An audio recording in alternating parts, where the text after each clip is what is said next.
Eu acredito num plano brilhante. 2026, o Lula perdendo para o Bolsonaro, que aí vem uma revolta popular, de vamos devolver isso aqui, porque o governo do Lula hoje já fez um rombo fiscal em 24 meses, menos de 24 meses, de quê?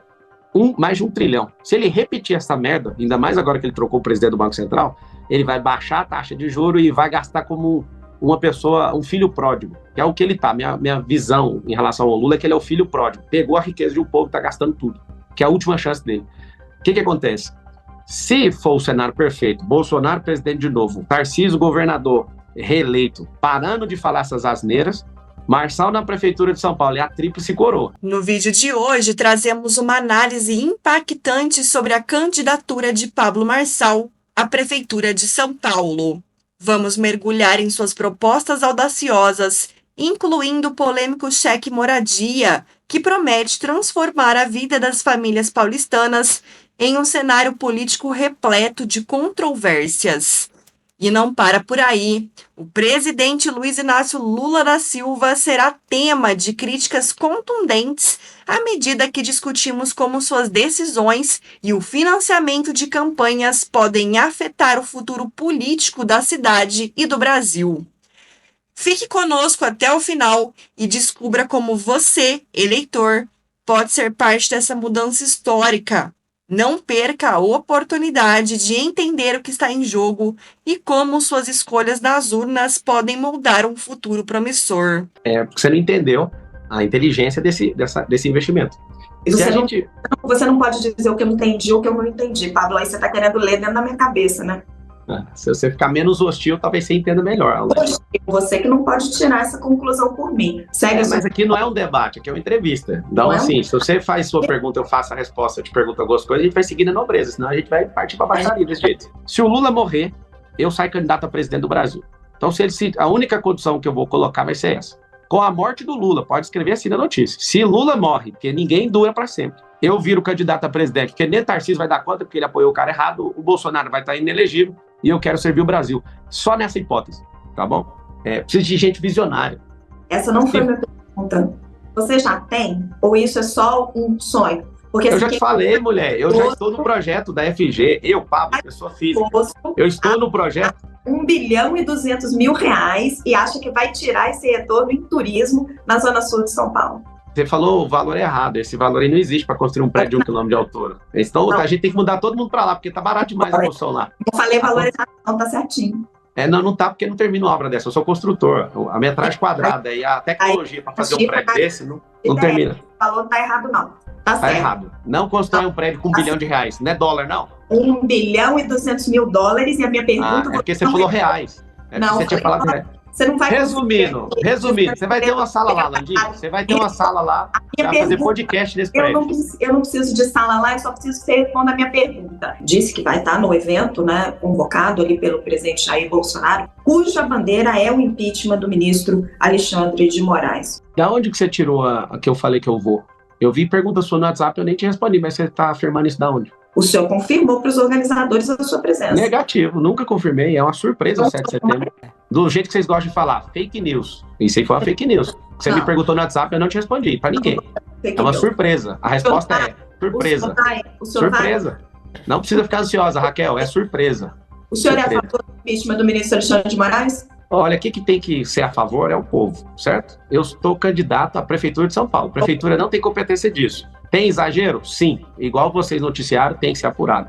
Quem faz isso não é jurídico, tá? Fiquei 5 anos na academia achando que tudo funcionava como instrumento jurídico. O impeachment é político-jurídico.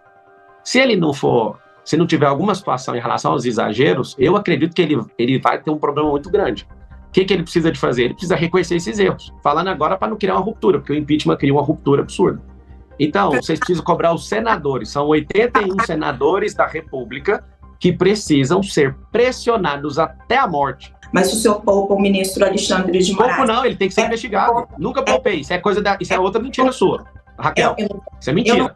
O senhor acabou de se esquivar de dizer... Não esquivi não, é porque vocês estão querendo... Sabe o que vocês estão querendo? Não do impeachment do ministro... Não, eu vou te falar que eu sou a favor dele ser investigado e quem tem que fazer é o senador. É o Senado que faz isso. Você não vai pôr palavras na minha boca. Raquel, você não tem habilidade para colocar palavras na minha boca. Não vai colocar. Mentiu.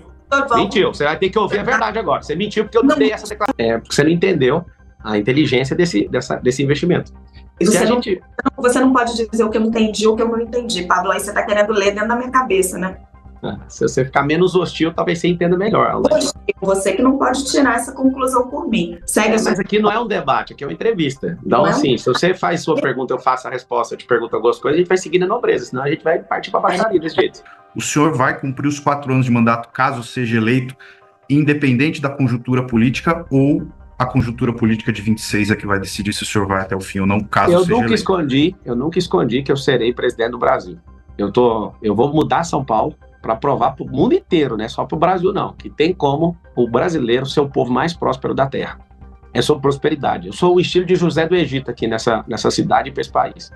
Agora, eu vou deixar bem claro uma situação. Se o Lula morrer, eu saio candidato a presidente do Brasil. Então, a única condição que eu vou colocar vai ser essa. Por quê? Eu acredito que o Bolsonaro ele vai voltar a ter elegibilidade, é remota, mas eu acredito, tinham 3 processos, e ele conseguiu reverter 1, falta 2. Vai ter que ter humildade para fazer isso. Reconhecer erro, pegar alguma outro tipo de sanção e resolver. É assim que funciona. Eu acredito num plano brilhante. 2026, o Lula perdendo para o Bolsonaro, que aí vem uma revolta popular, de vamos devolver isso aqui, porque o governo do Lula hoje já fez um rombo fiscal em 24 meses, menos de 24 meses, de quê? Mais de 1 trilhão. Se ele repetir essa merda, ainda mais agora que ele trocou o presidente do Banco Central, ele vai baixar a taxa de juros e vai gastar como uma pessoa, um filho pródigo, que é o que ele tá. Minha visão em relação ao Lula é que ele é o filho pródigo. Pegou a riqueza de um povo e tá gastando tudo, que é a última chance dele. O que acontece? Se for o cenário perfeito, Bolsonaro presidente de novo, Tarcísio governador reeleito, parando de falar essas asneiras, Marçal na prefeitura de São Paulo e a tríplice coroa, não funcionando nada disso, não tendo ninguém, eu já deixo pro povo de São Paulo saber. Com a morte do Lula, pode escrever assim na notícia. Se Lula morre, porque ninguém dura para sempre, eu viro candidato a presidente, porque nem Tarcísio vai dar conta, porque ele apoiou o cara errado, o Bolsonaro vai estar inelegível e eu quero servir o Brasil. Só nessa hipótese, tá bom? O Tarcísio, insistindo nessa tese dele, primeiro ele fez uma grande cagada, que falou que entre Boulos e Pablo no segundo turno ele anularia o voto. Ele reconheceu isso. Agora, ele faz uma segunda. Ontem saiu uma notícia que o Bolsonaro, eu nem sei a veracidade da notícia, eu tô falando pela notícia, que o Bolsonaro falou que o Tarcísio tem que se afastar. O Tarcísio é uma criatura feita pela transmissão de voto do Bolsonaro. Ele vai ter um problema muito sério eleitoral em 2026, se ele continuar nessa de me atacar, porque eu tenho representado essa frente do conservadorismo. Ela não tem dono, mas eu sou um representante forte aqui na cidade de São Paulo. Então, um recado para o governador. É melhor você defender o Banana sem falar do Homem de Ferro. Por quê? Porque senão vai dar problema para você, e eu acredito nisso, uma análise política, e eu termino respondendo isso. Não enterre sua carreira política, senão você não vira presidente nunca mais e não ganha nem para governador do estado de novo. A minha cabeça era de pobre. É igual vocês discutindo o prédio de 1 quilômetro, sendo que vocês nunca construíram nada. É igual vocês falando de 2 milhões de empregos, sendo que vocês nunca geraram. Vocês mesmos, jornalistas, vocês nunca geraram emprego, vocês não sabem o que é isso. Vocês nunca geriram nada. É difícil ter que discutir com alguém que nunca fez isso. Eu não sou o melhor cara de São Paulo para ser prefeito dessa cidade, não. Deve ter 10 mil pessoas melhores que eu, mas não tem a coragem que eu tenho, não tem o desapego que eu tenho, não tem a inteligência emocional que eu tenho, não tem a capacidade de gestão que eu tenho. Em relação aos meus concorrentes, nenhum deles consegue vencer em absolutamente nada. Mas a gente tem que abrir um período de conscientização, porque eu conseguindo ser prefeito, vocês me deram essa chance, votando no 28, no dia 6 de outubro, o dia da vingança. Nós vamos tirar esse consórcio comunista do Brasil aí, esses 4 outros candidatos. Depois do último debate, a gente conseguiu aí a baixa da Atena, ele vai sair, tá construindo um storytelling para isso, fica aí de primeira mão. Queria saber, se o senhor se compromete a retirar essas 80 mil pessoas das ruas da cidade de São Paulo? O nosso coordenador do plano de governo é o Sabará, que era secretário, já foi secretário da prefeitura e secretário do governo do estado, saiu me conhecendo, sabe aonde? Na questão do Rio Grande do Sul, na ajuda de 206 carretas que eu mandei para lá, e ele é uma pessoa comprovadamente que tirou 3.500 pessoas da situação de rua e deu emprego com a Arca, que é uma ONG. Hoje, essa assistência, né, de tirar essas pessoas e cuidar delas, é algo em torno de um pouco mais de 2,6 bi no orçamento, só que 1 bilhão é destinado para essas ONGs que estão ajudando nisso. Só que tem ONG tipo a Craco Resiste que recebe dinheiro pouco para manter, para fazer esse negócio continuar. Essa é uma situação que a gente precisa tratar com emergência. Falar que vai zerar em 4 anos, ninguém conseguiu fazer isso. Agora, tem 3 ambientes, a rua, o abrigo e o emprego. A gente precisa promover essas pessoas. Leva, em média, 7 vezes uma uma entrevista com a pessoa, segundo o Sabará e a Arca, eu preciso repetir 7 vezes com a pessoa para ver se eu levo ela para o abrigo. Do abrigo, a gente precisa levar ela para o emprego. E aí está o problema. A Cracolândia hoje não é só crack. A maior parte do problema hoje é álcool. Eu fiquei curioso de ver você, Helena, fazendo a pergunta e meio que interpretando como se eu fosse um sonhador. Eu tenho que assumir, eu sou um sonhador. Da onde eu vim até onde eu cheguei, foi sonhando, trabalhando pra caramba. Eu tinha um sonho de dar uma casa para minha mãe. O primeiro imóvel que eu comprei, para vocês conhecerem a pessoa que vai ser o prefeito de vocês, o servo de vocês dessa cidade, ao invés de comprar um carro para mim, eu fui lá junto com a minha esposa, a gente comprou um imóvel para minha mãe. E isso me fez prosperar muito. Me chamou a atenção até uma fala sua no Flow, que eu falei assim, nossa, eu fiquei bem impressionada, né? Que você falou, nossa, Igor, eu fiquei preso, tuas aspas, né? Fiquei preso por 20 anos na pornografia, desde os 5 anos de idade. Fiquei impressionada com essa idade, 5 anos de idade. Pra você ter uma noção, quando eu tinha 5 anos, não tinha essa internet desse jeito, que era só apertar e ver qualquer coisa aí, né? Eu acho muita gente a se libertar de pornografia. Eu fiquei 20 anos preso nisso. E na escola, a gente não pode falar nada de erotização. Ali não é o ambiente para isso. A matéria vai chamar, e deve se chamar, segurança sexual. Para a criança não confiar em ninguém em relação à sexualidade dela. Para os pais também terem orientação, porque tem famílias que não têm orientação. Sempre perguntar para o filho se ele está tendo um comportamento estranho. Uma das coisas que mais preservam a família, Fabiola, e inclusive a gente quer instruir os pais em relação a isso, porque não existe educação sem instrução para os pais. Na escola que meus filhos estudam, que inclusive é minha, os homens, nós estamos lendo um livro chamado Criando Meninos, do James Dobson. Então os pais, eles estão lendo e estão sendo transformados. Porque mostra que o maior cuidado que a gente tem que ter na sociedade é com os meninos. Olha que coisa interessante. As meninas são mais delicadas, mas são os meninos que têm a maior quantidade de morte precoce, delinquência, suicídio. A maior parte é eles que vão para a cadeia. Então o regulador da sociedade é o pai, dá muita atenção para o homem, porque o homem ele é alguém desgovernado. Deixa eu te pedir objetivamente só sobre o cheque moradia que você citou várias vezes. Sim. Qual vai ser a faixa de corte para receber? Quanto a prefeitura vai investir nisso? Qual o valor total? E se isso não tem o risco de deixar as famílias pobres mais endividadas? Elas vão ter que devolver esse dinheiro, não? Não, claro que não. O que a gente tem que fazer é converter energia para as pessoas ter paz. Por favor, é um apelo como cidadão da cidade mais poderosa do Hemisfério Sul. Não vote em candidatos, eles 5, somado que estavam nesse debate, eles juntos receberam 100 milhões de reais. Se vocês quiserem que a vida de vocês mudem, dê uma resposta para essas pessoas que não respeitam vocês. Quem usa dinheiro público não respeita o povo. O povo está passando fome. Luiz Inácio Lula da Silva, se você é uma pessoa que de fato quer acabar com a fome do Brasil, por que você destinou 30 milhões de reais do partido do PT para Guilherme vencer uma eleição em São Paulo? Você está de brincadeira. Você chegou a fazer meditação? Eu faço mentalização todos os dias que eu acordo. Eu tenho uma mente bem forte. Às vezes as pessoas perguntam, aquela hora que você deu uma rajada ali, né? Um disparo sobre as merendas no atual futuro ex-prefeito. Aquilo ali é o seguinte, vocês têm que aprender uma coisa e nós vamos ensinar nas escolas desde pequeno. Inteligência emocional não é você ser calmo o tempo inteiro, é você determinar o sentimento e a emoção que você deseja sentir, sem intencionalidade. Agora, eu estou muito tranquilo aqui. Eu sou o único candidato que não tem cola. Eu sou o único candidato que não precisa ficar segurando no púlpito ali, como é que chama aquilo ali? Púlpito mesmo. É o púlpito. Eu sou o único candidato que não precisa ficar segurando aquilo ali. Eu não tenho um papel, uma anotação, porque o que eu carrego é a verdade. Eu não preciso de um marqueteiro, eu não preciso de dinheiro público, eu só preciso do povo. Estamos sozinhos, Deus e o povo, e nós vamos mudar a realidade dessa cidade. Agora de governante, que nós vamos ganhar no primeiro turno. Mostrei minha pior versão até o penúltimo debate, agora a tendência é mostrar quem eu sou, o gestor, o cara de social, o cara de família, o cara que ama a gente. Eu não precisei não, é porque se você está num debate onde todo mundo usa 100 milhões de reais, presta atenção nesse número, 100 milhões de reais de dinheiro público para te atacar na TV, pagando influenciador, usando rádio, usando tráfego pago, para me vincular, vocês estão vendo ali, que vincular com crime, com um monte de coisa. Agora, amigo, a reta final, a campanha começou aqui no SBT, oficialmente, e eu quero pedir para todo mundo de São Paulo, não vote em quem come dinheiro público para fazer propaganda enganosa em período eleitoral. 100 milhões de reais. Esse foi o primeiro debate de proposta, de fato? Como? Primeiro debate de propostas, de fato. Não, todos tiveram proposta. O problema é que foi maculado com o consórcio comunista do Brasil em juntar 3, 4 candidatos contra uma única pessoa. E hoje ficaram todos espantados, porque já sabe quem tem um perfil. Eu quero agradecer a cidade de São Paulo por eu estar liderando as pesquisas aí, que a Veritá, que é a única que acertou na eleição de 2022, acertou do governo do estado e do Senado com precisão. E eu quero agradecer e também pedir perdão. Pedir perdão para todos aqueles que não gostaram do meu comportamento. A intenção real era mostrar quem é o desequilibrado, o agressor, o que agride a esposa, inclusive, que tem lá, se foi agressão ou ameaça, tá dentro do boletim de ocorrência. foi registro de violência doméstica. Quem é esse? É só pedir aí, pesquisa na internet. A partir de agora, minha postura é republicana e de alguém que realmente consegue levar você para um novo nível. O único candidato que vai fazer você prosperar. Responder as perguntas, você foi escolhido, você se sentiu espejado? Eu acredito, e até quero fazer um elogio para candidata do PSD, ela é a mais corajosa de todo mundo ali.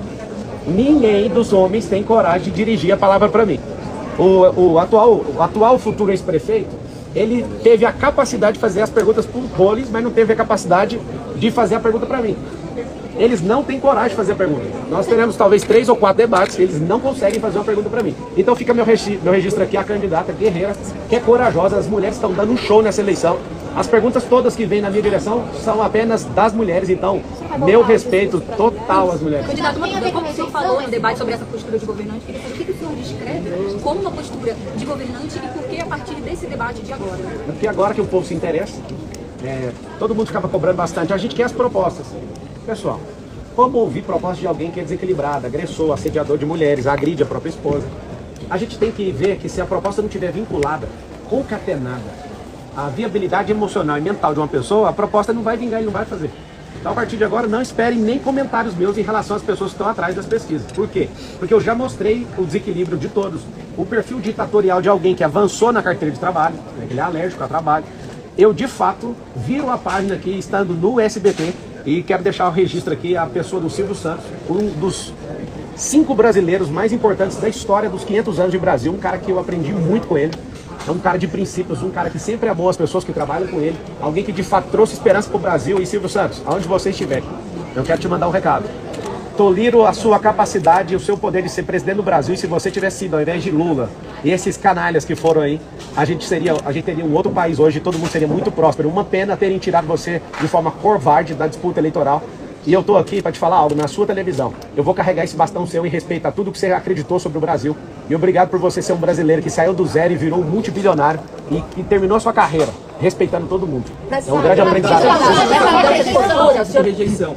Agora o senhor tem, segundo a pesquisa da Datafolha, agora o senhor disse que vai profissionalizar mais a sua campanha, o senhor vai contratar um marqueteiro, como que vai? Você vai ouvir mais dos seus conselheiros? Essa é uma eleição que vai definir o desemprego em massa de marqueteiros em campanhas eleitorais. Até a década de 90, na eleição de 89, ninguém ganhava eleição com marqueteiro. Eles precisaram reconfigurar uma pessoa chamada Luiz Inácio Lula da Silva, inaugurou a campanha hollywoodiana de gastar bilhões do dinheiro público para fazer o povo ser enganado no período eleitoral.